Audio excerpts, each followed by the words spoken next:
This episode of the podcast is brought to you by Flowify. Flowify is far and away the best piece of mortgage technology that I have used. I was one of the first users back in 2013, and it was a game changer when it came to upgrading my client experience. At its core, Flowify is the simplest way to streamline the document collection process with your borrowers. The user interface is simple to use and intuitive, which is great for client interaction and experience. If your borrower can browse and upload an email, then they can use Flowify. It creates buckets of what is needed, what is pending, and what we have, so you can avoid all of the back and forth and the "I already sent you that 5 times" conversations. It automates reminders. It's cloud-based, so you don't have to download a big piece of software that slows your computer down. You can access it anywhere you can get online, or even through the Flowify app on your smartphone. The milestone updates provide a simple one-stop communication portal with all parties in the transaction, including buyer's agents, listing agents, escrow or attorney contacts, and transaction coordinators. We've seen it cut down on status calls into our team from realtors and borrowers by about 80 to 90%. There's so much that Flowify does, it's actually hard to keep up. Just recently, they've updated their 1003 loan application to an interview-style loan app instead of just a fill-in form web form. I just did the demo, and it is awesome. I really am excited to get started on it. It's the perfect complement to your CRM and your LOS. If you're like me and your company uses Encompass, it communicates seamlessly with Encompass to avoid a bunch of the double entry work. There's embedded DocuSign within the system. There's account check so you can link to your client's bank records so you don't need to get statements. It goes on and on. So get more efficient. Your processors will thank you. Your underwriters will thank you. Your bank account will thank you. Sign up today and get 25% off your first 4 months by going to flowify.com/sauce. That's FLOIFY.com/SOSS. We've never, ever deviated from having people understand that if it is out of whack in your life, it is going to be out of whack in your job. And you've got to have those two things paralleled, that life is not something you do with the time left over after you run a business. You are listening to the Loan Officer Strategy Session podcast, where top producers answer your mortgage origination questions. To get your questions answered, check out our Facebook group, Loan Officer Strategy Sessions, or submit direct to the website for upcoming episodes at lostrategysessions.com. Now, here's your host, Andrew Sauce. Welcome to the Loan Officer Strategy Sessions podcast. I am your host, Andrew Sauce. My guest needs no introduction on this week's show. I have Todd Duncan from High Trust. Todd is the foremost expert public speaker, I would say, in the mortgage space. At this point, he has run for the last 26 years the Sales Mastery event, was in Palm Desert for a long time, and just recently last year moved to San Diego. It's going to be in San Diego again this year, October 10th through 13th. If you haven't signed up for that, absolutely we'll want you to sign up for that to hear Todd and his cast of speakers come and educate you. I go to that every year. It's a wonderful event. It'll be great. In this episode, Todd and I spoke a lot about going through tough times, failure, how that changes you, changes your mindset, changes how he's viewed the world and how he's upgraded his mentoring and coaching practice after going through a really tough stretch in his life. We talked about his concept of what he calls a 50-foot wave, which is basically a way of thinking completely outside the box and going for implementation of really big, unique ideas. Todd's just super full of wisdom, had an amazing conversation. I really, really enjoyed this. I'm honored to consider Todd a friend of mine, and I'm really glad that he came on the show. I think you'll get a lot out of it. So without further ado, here is Todd Duncan.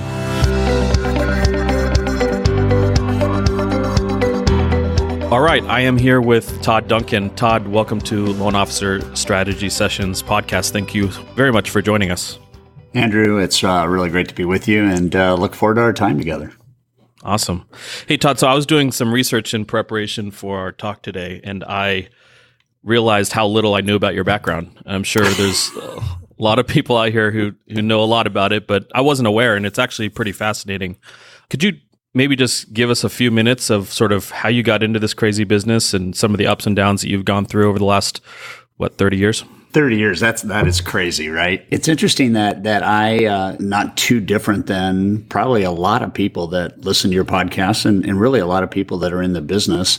We didn't grow up thinking that we wanted to be a mortgage banker. We just never thought that that was even really a career path. I wanted to be a pilot. I wanted to be a fireman. I wanted to be a police officer, And then when the rubber meets the road and you have to get into the real world, you start looking at what's my sweet spot and what do I feel good about and what do I do well. And for me, it was a 4th of July party at, ironically, my Little League coach's home, and his name was Don Tarbell, and he and his wife Betsy owned Tarbell Realtors, and they were good friends of my parents. And I was in the backyard on a 4th of July barbecue. I just graduated from Cal State Fullerton and had a degree in business and finance and marketing. And Don looked at me and he said, "So what do you want to do?" And I said, "I'm not sure."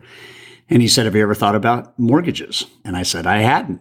And he said, "You'd be really good at it." And I said, "Well, that's good." And he said, "Why don't you talk to our mortgage company and just get a lay of the land and see what it looks like?" And so I went over and met Bob, who was the branch manager in the Tustin branch. And I sat down with him and had a dialogue. And Tarbell at that point was the largest independently held real estate company on the West Coast. They had about 3,000 agents through California, Washington, Oregon. And after talking to Bob, I was going to be given this territory from San Clemente to Anaheim, which is, about 25 miles. And I forget how many offices were in that tract, but I think there was close to 17 or 18 offices. And he said, all you have to do is just call on these offices and do mortgages. And that was my simple introduction to kind of what I would be doing. And so we had a couple more interviews and it kind of felt good. And I talked to my dad, and my dad said, "You've always been great at influencing people. You've got a lot of charisma. And so I think you should give it a shot." And so I accepted the job and became an in-house originator for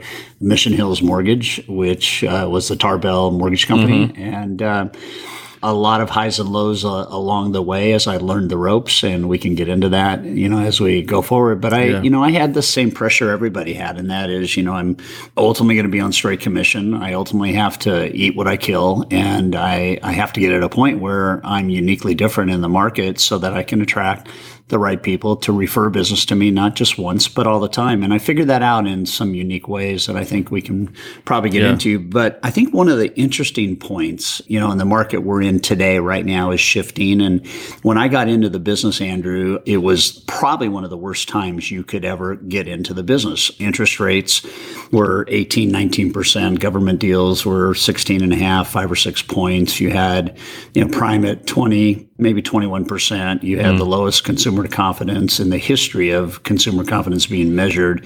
Even today, with the exception of August of, I think, 1998. It got worse in that year, but consumer confidence was horrible. We were in a full-blown recession, and everybody thought the sky was falling, and I became a straight commission LO. Good job.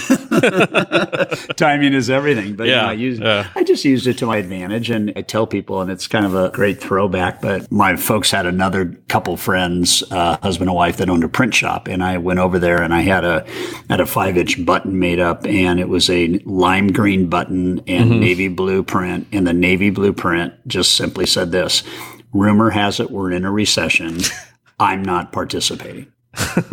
And I literally put that on my JCPenney suit jacket and started calling on real estate agents in all these offices. And people would ask me, "So what's up with the button?" I said, "Man, attitude is everything. People still want to buy homes. People are going to still sell homes. We just got to get over the fact that rates are high and get on to doing what people need to get on to doing." And I learned one of my first lessons in that kind of move right there. I learned it's never the market that determines your success. It's how you're in the market. Yeah. And if you can be value-centric in a bad market, you'll get business. If you can be value-centric in a good market, you'll get more business. And it really came down to that being one of my first lessons as an LO. Where did you learn that mindset? Is that something you got from your parents?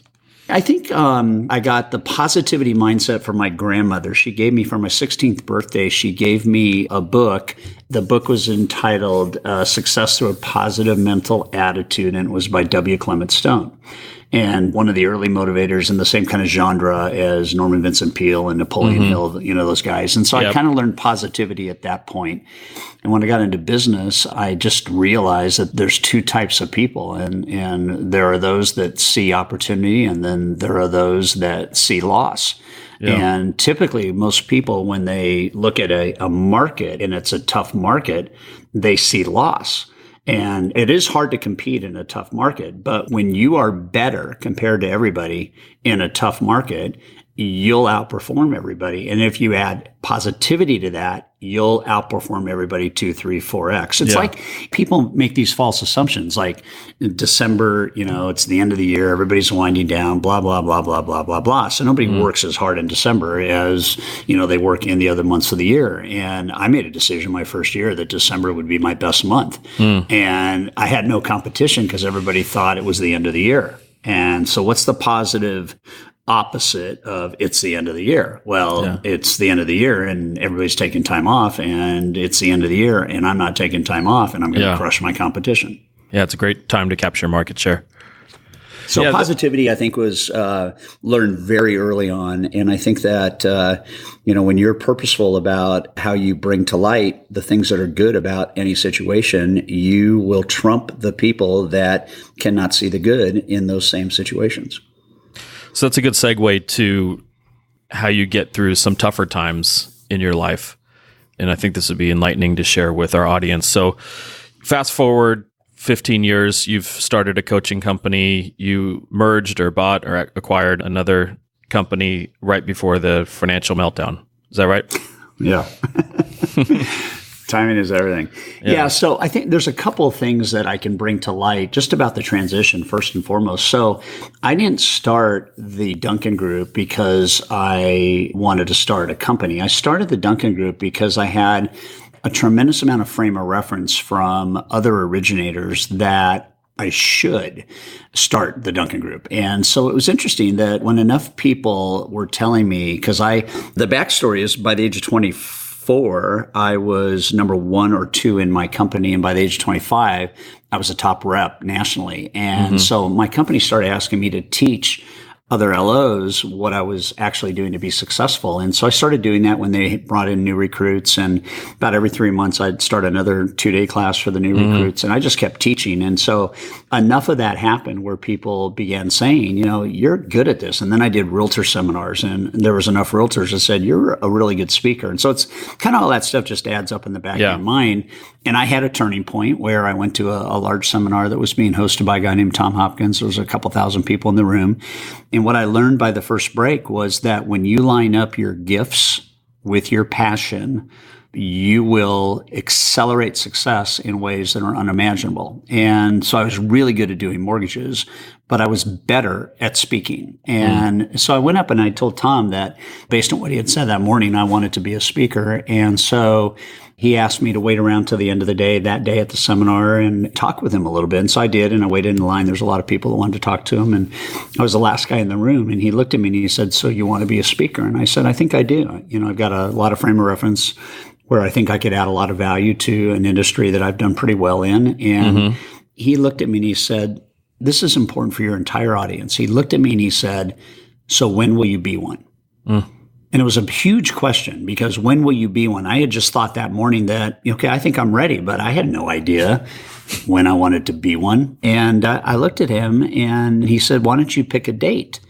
And I said, "Okay, I will." And it was almost as if I will, and I'm going to go home and think about picking a date. And he looked at me and he said, "Why don't you pick a date right now?" And I said, "Right now? I just thought of this morning." He said, "So pick a date right now that you're going to be a speaker." And he looked at me and he said these words, Andrew. He said, "If you don't pick a date, you won't have the discipline to drive to your destiny." And I looked at that, and that was huge. And so I just picked this date. It was 6 months later. It was the middle of 1990. And I had done loans for just going on 11 years. And over the next 6 years, I made a transition to the Duncan Group. And we became very successful in the first year, very quickly, had a partner, and we started just crushing it. So when I looked at the first 12 years had gone by or so, and I made a decision and it was the right decision. I had a good friend that owned a huge leadership training company, and I thought behind every leader, there's got to be a lot of salespeople, and I'm a sales trainer. And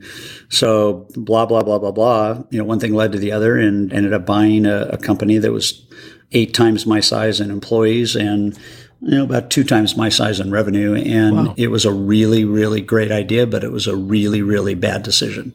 And the long and short of it is that started a dilution of my efforts. It started a dilution of my net worth. I had to put a lot of capital in the company to keep it going.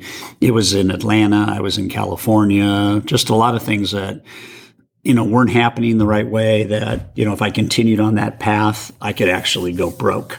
Yeah. And so I made a decision that sometimes you have to evaluate, is it working? And, have I done enough of the right things to make it work? And if not, what is my pathway to exiting? And so I made a decision that I was going to go back to, what I do best. And that was to have the core company, the Duncan Group, back. And so I took about a year, took several $1 million in capital to keep the thing going. And at the end of about a year, I had successfully sold the company, got back my core company, and that would have been in 2007. And then the meltdown began to happen in June of 2007. And, we pulled off sales mastery that year, but I had about $1 million in debt that the company had, that the industry presented to us. We had major contracts. Andrew, we had checks bouncing for $200,000 from mortgage companies that were about ready to go bankrupt. It was a really, really bad time.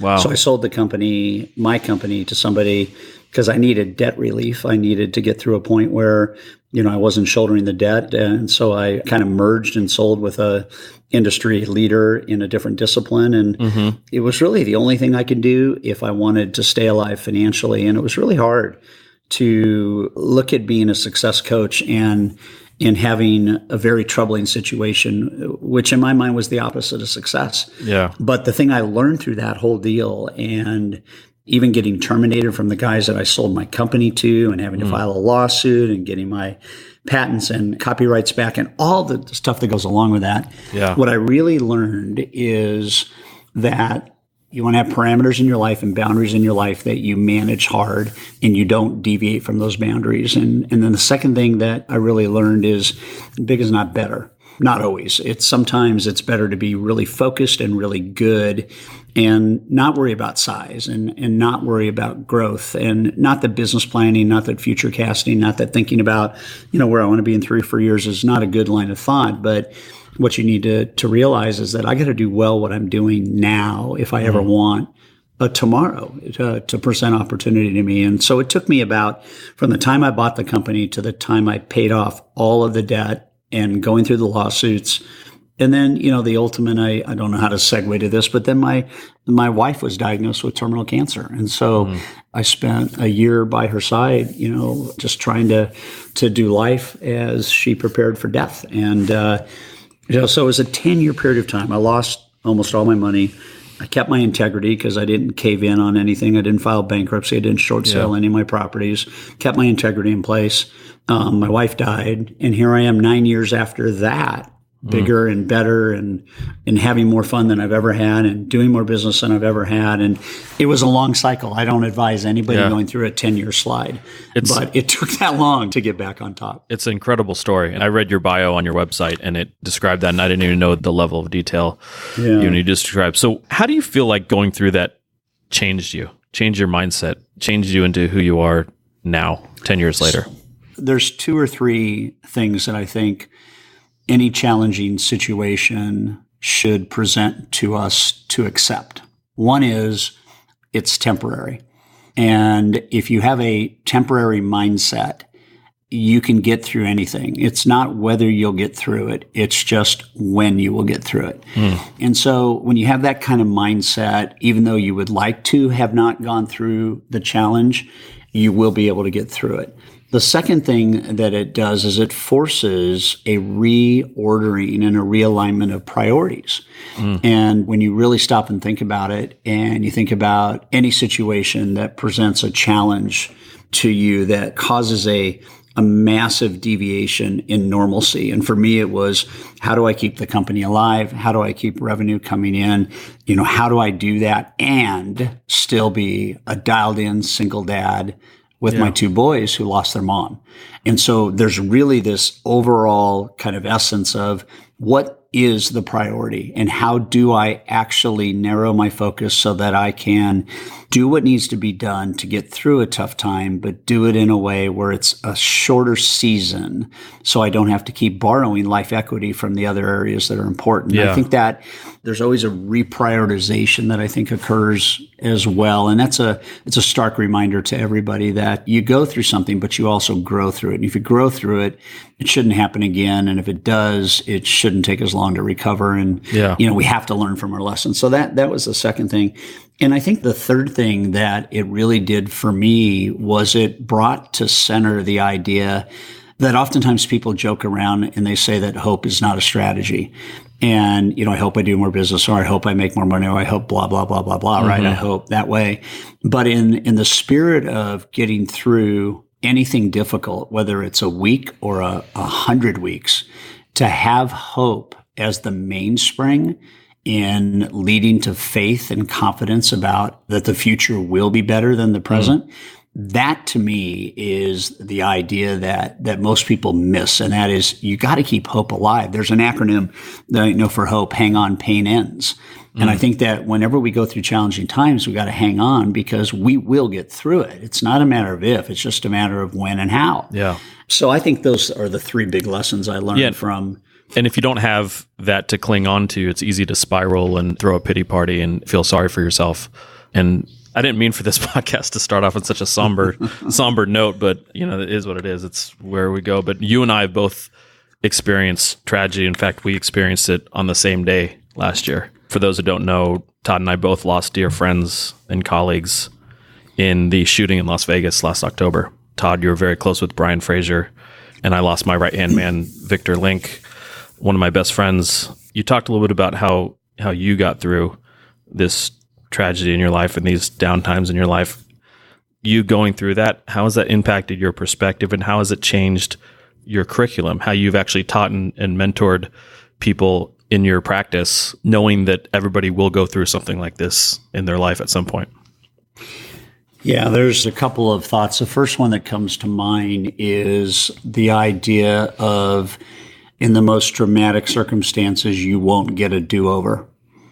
And, I think of a friend of mine who has a son that's a quadriplegic for the rest of his life because he had too much vodka and Xanax and Oxycontin one night and passed out at his desk and pinched his spinal cord and, is going to be in a wheelchair the rest of his life. And there's a lot of regret when you think about things you wish you had done differently as a parent of that child. I've had several friends whose children have taken their life, and there's a tremendous amount of regret on things that they wish they had done differently. And, I think that for me, I look at losing Brian, I look at you losing Victor, I look at losing my wife, I look at my dear friend Rick in San Diego, who is a 7-year survivor of bladder and prostate cancer and just got a diagnosis that his cancer had metastasized and it's aggressive and potentially, months to live if he can't kick it. And I think it just teaches you, and it should recenter you, and it should make you more purposeful than you've ever been. And so in answer to the curriculum, we've never, ever deviated from having people understand that if it is out of whack in your life, it is going to be out of whack in your job. And you've got to have those two things paralleled, that life is not something you do with the time left over after you run a business. And in most cases, for most loan officers, it's fairly dysfunctional as a business. And yet most people don't have the financial flexibility to balance that out in a perfect way. And so I think it's taught the idea that you want to make purposeful, intentional decisions as if tomorrow could be your last day. And there's so much positivity that comes from living a life where you don't fear the next day, but you simply understand that it could happen. And in so many cases, Victor didn't wake up that day thinking that, he wouldn't have tomorrow. And Brian didn't wake up that day thinking that he wouldn't have tomorrow. And we're not going to wake up and think that, that we won't have tomorrow. It's just, it happens. And so I guess from my vantage point, it accelerates the desire that I have to have, my own life ordered in a way that I'm making decisions that minimize the potential for regret without becoming a non-risk taker. I mean, there's risks that we have to take in business. There's things that we have to do, but to really be intentional. And then I think the other thing is on all the big decisions that have to do with the domino effect, the thing that can lead to make a couple bad decisions now and, it takes 5 years to recover. Mm-hmm. Instead of becoming vulnerable that way, seek the counsel of 2 or 3 guys or gals that you really admire before you make these big decisions. And, if I'd probably done that, so here's the lesson. If I had, right? I just caught myself saying that. If I had done that before purchasing that large leadership company, mm-hmm. and I had involved the counsel of 3 other people, I probably wouldn't have bought the company. Interesting. But what I did is I let emotion take over the intellectual, and it felt right. But if I had really had some guys tell me that it wasn't right and this was going to be the potential problems, I wouldn't have bought it. But that's what happened. And so now, given the fact that that's what's happened, how do I use that as a positive force in my life to not only help other people avoid that, but to continue to enrich my teaching around purpose and being intentional and having your priorities right and making wise choices. I mean, those are all things that all of us can learn from. The interesting thing about somebody in your position who I think is safe to say one of, if not the most influential people in our industry. And I think that you have the honor of probably influencing the most number of originators probably in history at this point. At least you're in the top 5, I'm going to say. So the interesting thing about the things that you are able to learn from your life, in fact, some of the things that you go through, the leverage that you create around those, because a lesson that you learn can now be distributed out to tens of thousands of people. Mm-hmm. It's actually like the net equity of that experience is probably positive.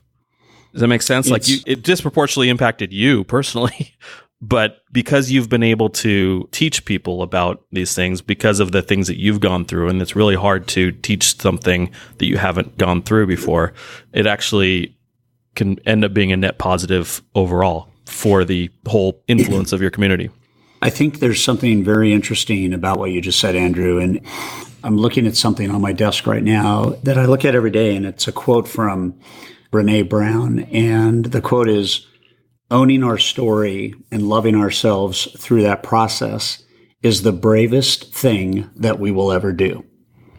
And I think what ends up happening is in the birth of difficult moments and in the celebration of getting through the difficult moments is the ownership and the realness and the deep appreciation that you have survived and done something that most people wouldn't do. And I had to wrestle with this because I had to get out of my own way to understand that in my season of failure in acquiring a company, not only did I learn how not to acquire a company in the future, right?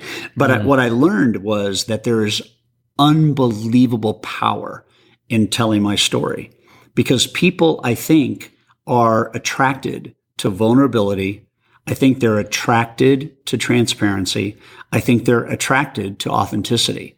And what has happened in our company is we have gone that 180. It was always about teaching. It was always about helping. It was always about making sure we gave people tools to win in the marketplace.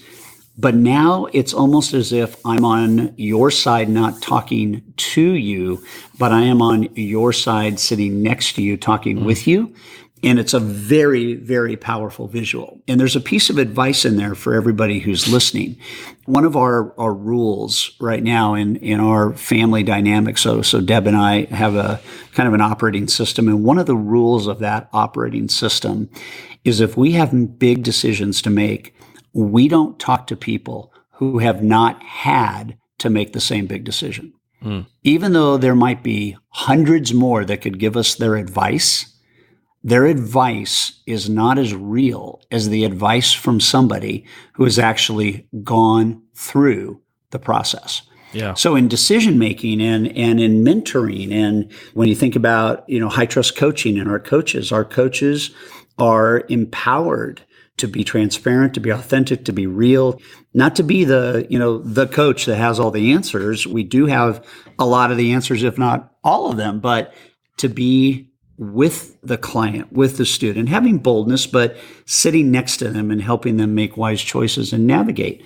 So I think the big lesson too, and I would just say this, is nobody wakes up every day thinking that, I can't wait to fail.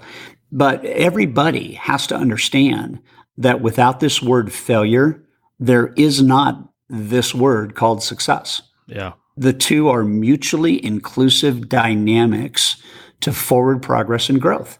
And if I can't embrace failure and learn from it and get back up and leverage that lesson into future growth, then woe is me for being weighted down with having regret around failure, when in fact, it's the greatest teacher we have.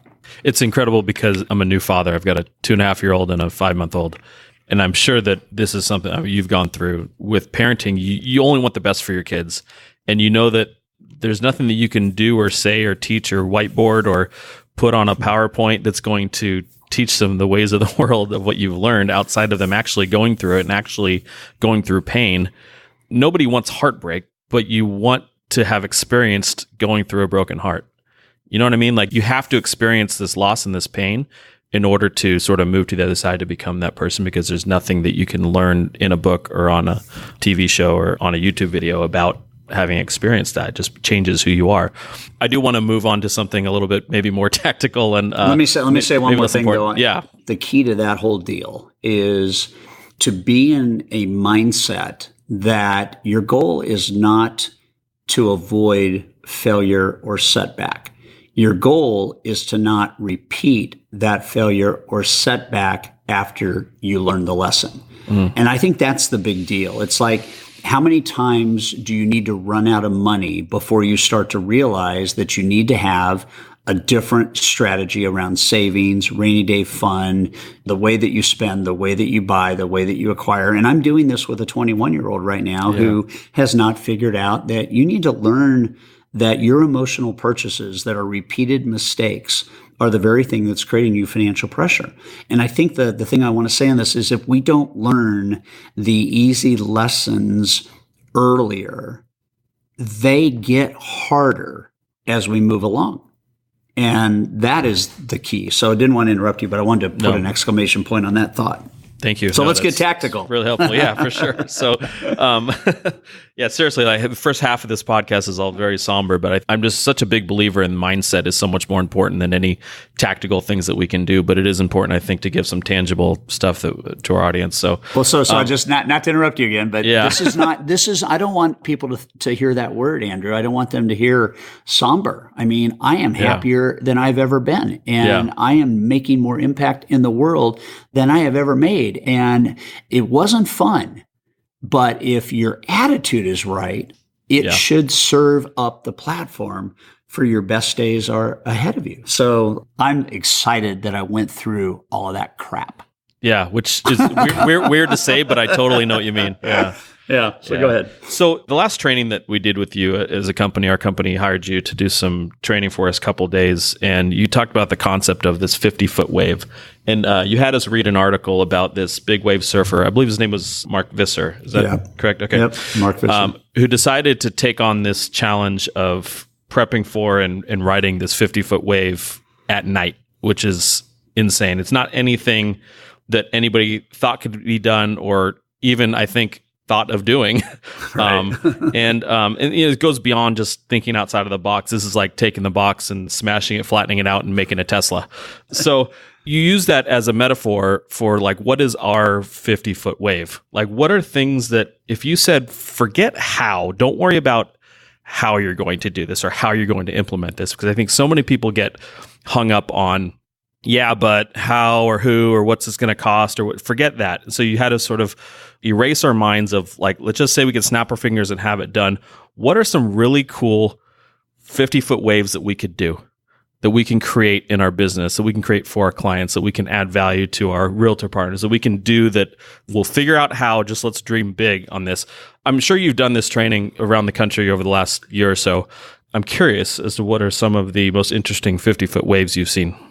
It's a great question, and I think we could probably spend hours answering it. What I'm forced to do as a business leader, and I accept the challenge, is in our most elite gatherings, of which we are in the midst of doing a private elite gathering for your company during this calendar year, and I am in my 4th year of leading a group called Elite, and they are, 24 of the best producers in America. And so there might be, Andrew, 100 people in total that I personally exposed to this idea at this point of this recording. And I do that because I think that, people that are elite, people that want to be their best, people that want to be unique in the marketplace have to get out of their own way. And so the 50-foot wave is a metaphor, and it doesn't mean that you have to go out, smash the box, and invent a Tesla, although that thinking is what the 50-foot wave is. So I'll give you an example. So what would a 50-foot wave look like in the borrower consultation? You start to think about that, and you start to think about, okay, what can I do that nobody else is doing? Or if there are a spattering of people that are doing it, how can I do it at a level that far exceeds the level of anybody that I know that's doing it? Then that is an example of a 50-foot wave.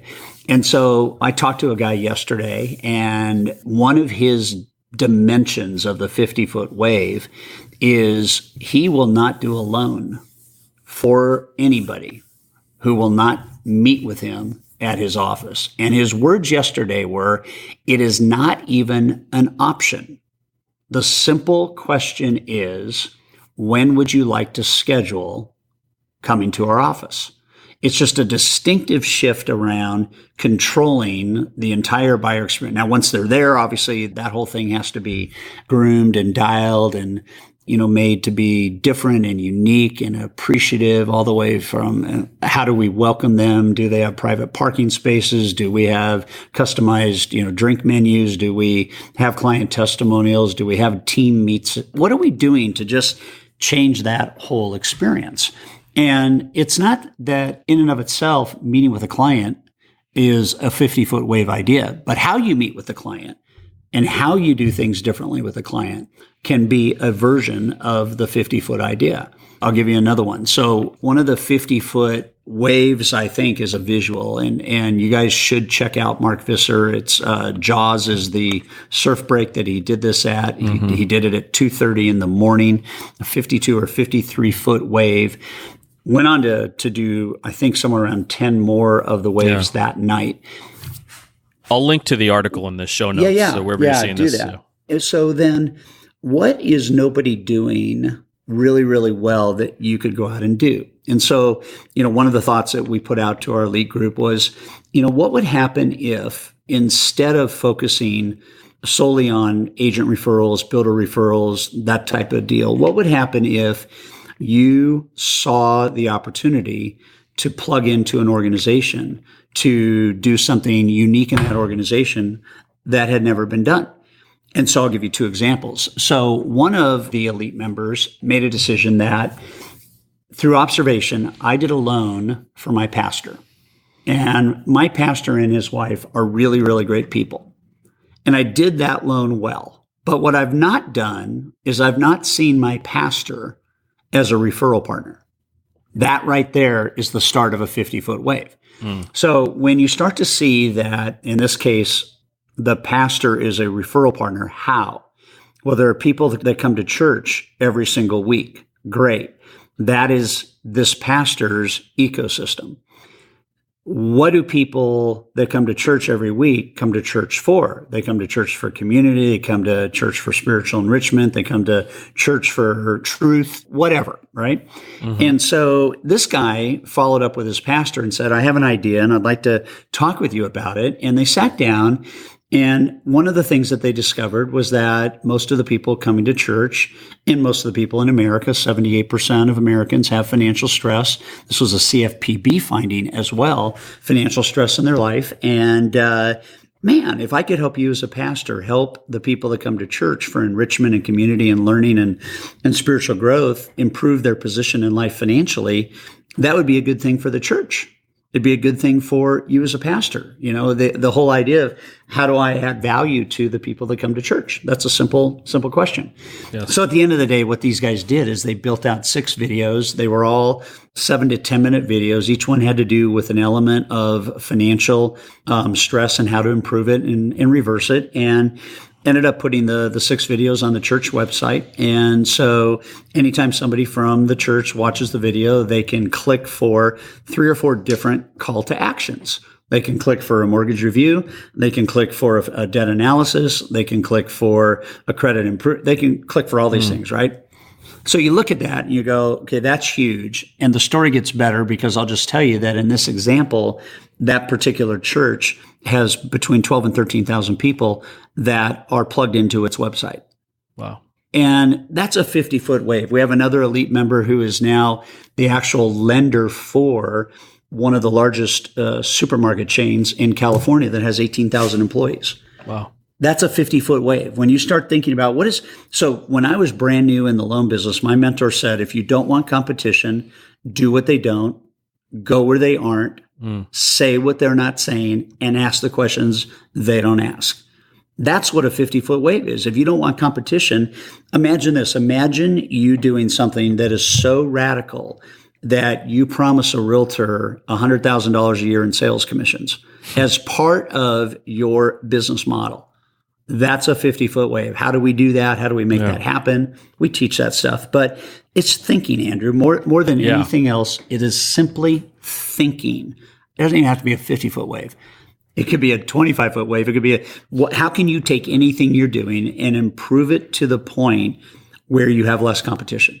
Because you're simply doing something that nobody else is doing.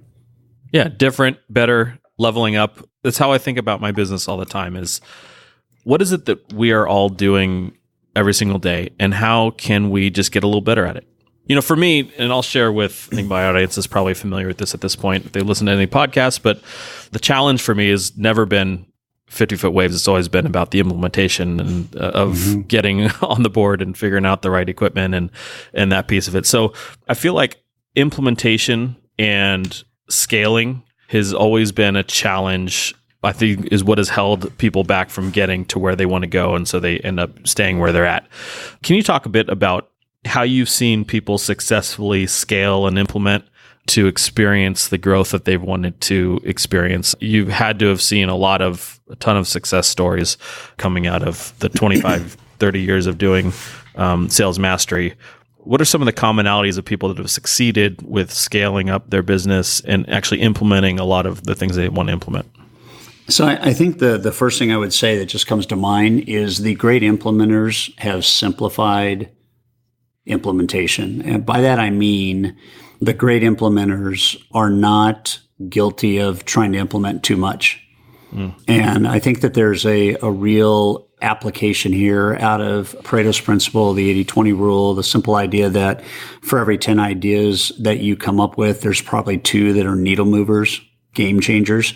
Yeah. The whole theme at Sales Mastery this year is game changers.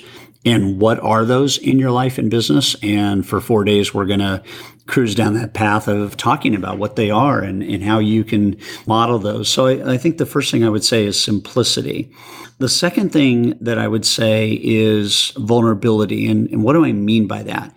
What I mean by that is, and I want to be careful how I say this, is that most loan originators are not gifted at implementation.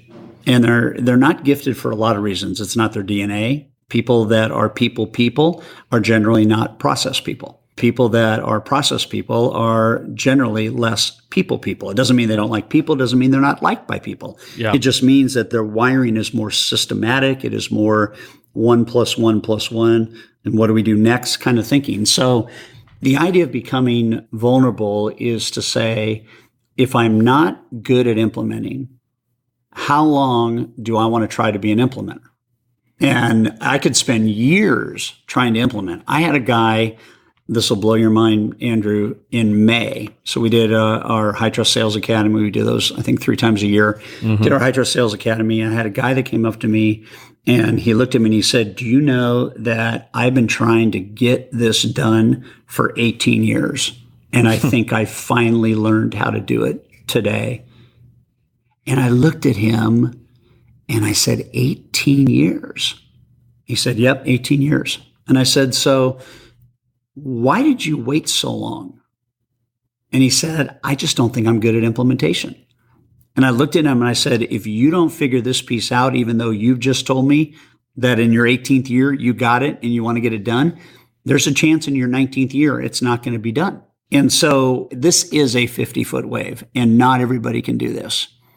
But the 50-foot wave in implementation is hire a chief implementation officer whose sole responsibility and whose deepest DNA gift is around the implementation of ideas that you deem as the leader of your origination business you want done. Now, it doesn't have to be a separate person that comes in and that's their title. It could be somebody on your team right now that's gifted at implementation. Yeah. I don't want anybody to not get implemented what you know will make a difference, a game-changing difference in your business and life, because you haven't thought about the concept of delegating implementation. That's the breakthrough there. You told me that a few months ago when we had a similar conversation about a chief implementation officer. Have you had anybody hire somebody specific for that? Absolutely. Yeah, dozens. Wow. Yeah. And I'll tell you, one of the greatest success stories is in this particular guy's example. He is in his second year with the chief implementation officer. And by having MBOs, in old term management, which is managing by objectives, simple objectives that need to get done, paying for performance in implementation, get it done by this date, you get this, get it done by this date, you get this, plus get it done by this date, you get this, plus this, plus this. So having implementation integration driven by pay and commish, his guy will make, as an implementation officer, will make $270,000 a year. Wow. Which means that originator made an extra million, probably. $1.5 million. At least, $1.5 million. Yeah. Net. Of purely additional marginal money, most likely, because That's most of those all things, is. would not have been implemented without. What I don't want anybody to hear is delegate implementation, because that'll get you hosed if you don't have a strategy around it. Sure. But there's not a CEO on the planet in any business that can ever scale his or her business as CEO by trying to implement all of his or her ideas. This is why you build teams. This is why ultimately, as a leader, you have people on your team that are great at certain things, and you got to captivate those gifts and you got to unleash their creativity to helping you get things done. But I think the idea of by when dates, how we started this conversation off, by when will I have this implemented? By when will we do this? So if I have things simple, if I understand the idea of that I'm not probably a good implementer, and that I have tracking and responsibility. So we run everything on Basecamp. Everything I'm telling my team to do, there's accountabilities, there's checks and balances. We review every single week on implementation growth and progress and checking things off, and they're done. But if you don't have project management, which most LOs don't have the mindset around project management, you need to delegate project management, which is to have someone in your team be your project manager. That's a simple 50-foot wave analogy on how to get stuff done, because writing stuff down on a pad of paper, even putting it on an electronic note on your phone or your Droid, it's not going to keep it alive. So what I like about training with you and going to Sales Mastery and all the stuff that you do is you're really, really good at dollarizing in an attempt to show people like the possibilities of what they're leaving on the table. And part of that no-brainer hiring a chief implementation officer is dollarizing what you're leaving on the table by not implementing these things, or by taking 18 years to implement something that could have been done in 18 months, right? Or 18 days even. So I like the concept of dollarizing everything that you're doing. And the last time that when we spoke or when we had that training, one of the exercises you had us do was calculate what our hourly wage is. So like take what we had, what we made last year, divided by number of hours, figure out what your hourly wage is, and then calculate the amount of time that we're spending on whatever activity that was not money-making activity. In my case, email. I think most people had an email epiphany coming out of that meeting. So to show, put the pain around how much that's actually costing us. If I'm on email 5 hours a day and it's costing me X amount per hour, what am I leaving on the table by not doing this? I'm fascinated by that concept. I'm also fascinated by the concept of lifetime value of a client and dollarizing sort of what the lifetime value is of a client coming in the door. And so if I'm doing my money-making activities and I know what my lifetime value of acquiring a client is, I can then back into what I can spend or with the time activities that I can approach in order to get clients through the door. Have you ever figured out from a mortgage perspective, or had some of your clients figure out what their formula is for calculating what the true lifetime value of a new client is? The answer is yes, and I think it varies on how people think. And I think the whole perspective of a lifetime value of a client has to do with, first of all, just understanding that there is this simple idea that is really fashioned in high trust selling. It's fashioned in the law of incubation, which is the most profitable relationships mature over time, and the realization that most originators have a really messed up, if it even exists, follow-up plan. Yeah. And I think that for me, there's no lifetime value in a client if you don't talk to the client during their life. And so it starts with that, right? I mean, it really does. Yeah. And it starts with the realization of dollarizing and taking a look at simple math. I'll give you an example. If I make $2,500 a deal and I've got a borrower who in 5 years can refer about every 12 to 15 months a buyer that borrows from me, and I can do the financing for that borrower, and I make another $2,500, that in 5 years, that original client with just 4 referrals is worth $10,000. Yeah. So if I take the $10,000 and I have 400 loyal clients, you can start to realize that I have a $4 million asset that I've got to really, really count on, and I got to work and I got to stay in touch with. And if I take that $4 million asset and I divide it by the 5 years, it's $800,000 a year. So I got to get really excited about the idea that I can go out and prospect for new buyer leads all day long from people that are the front line, like realtors and builders. Mm-hmm. And that's okay. But I want to, over time, I want to get better at retaining and growing the people that already know, love, and trust me. Because if I have that pastor that now introduces me to his friends and his parishioners and his family, or I have that small business owner that's got 15 employees that introduces me to his or her team, or I have that supermarket that's got 18,000 employees, that value of that database and that nucleus of clients is unbelievable. I just want people to start to realize that if you can't get 4 referrals from every closed loan borrower over 5 years, you are a dinosaur. Mm.